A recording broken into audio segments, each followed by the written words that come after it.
Operation સિંદૂરમાં પાકિસ્તાનના લશ્કરને ધૂળ ચાટતો કરી દેનારા ભારતીય જવાનોના સન્માનમાં સમગ્ર દેશ સાથે સુરતમાં બુધવારે તિરંગા યાત્રા યોજાઈ હતી, જેમાં ભાજપ સાથે નાગરિક સમિતિ સહિતની NGO તથા પ્રબુદ્ધ નાગરિકોના આયોજનમાં ભાગળથી ચોક કિલ્લા સુધી યાત્રા કરી હતી, જેમાં 20,000 લોકો જોડાયા હતા અને ઠેર ઠેર રેલીનું સ્વાગત કરવામાં આવ્યું હતું। મહાનગરમાં પ્રવર્તમાન સ્થિતિથી પૂરી જનતાને વાકેફ છે।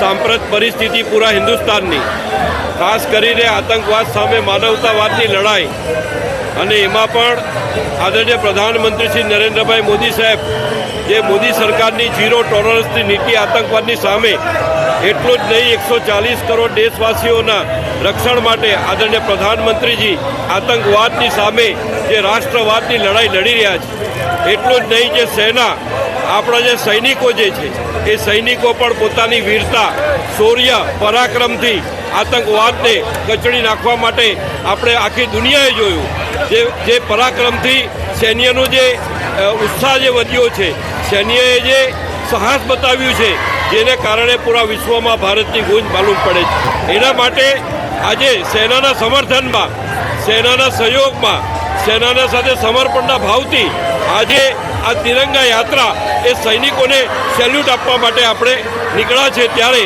આપ સૌને મારી એટલી જ વિનંતી છે કે આપણે સૌ રાષ્ટ્રવાદના રંગે રંગાઈને ભારતને શક્તિશાળી બનાવીએ।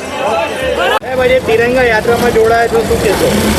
જી બિલકુલ, પહેલગામ હુમલા પછી જે રીતે ભારતીય સેનાએ જડબાતોડ જવાબ આતંકવાદીઓને આપ્યો છે, ભારતીય સેનાના કાર્યને બિરદાવવા માટે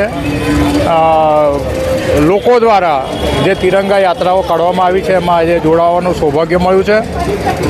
ખૂબ આનંદની વાત છે કે પબ્લિકમાં જાગૃતિ છે।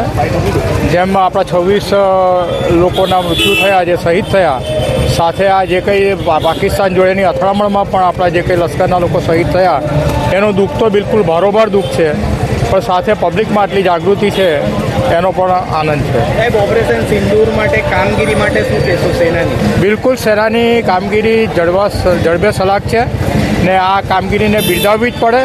અને એમાં પણ જે રીતની આપણી લશ્કરની મહિલા પાંખે પણ જે ભાગ ભજવેલો છે એ તો ખૂબ જ સલામને લાયક છે।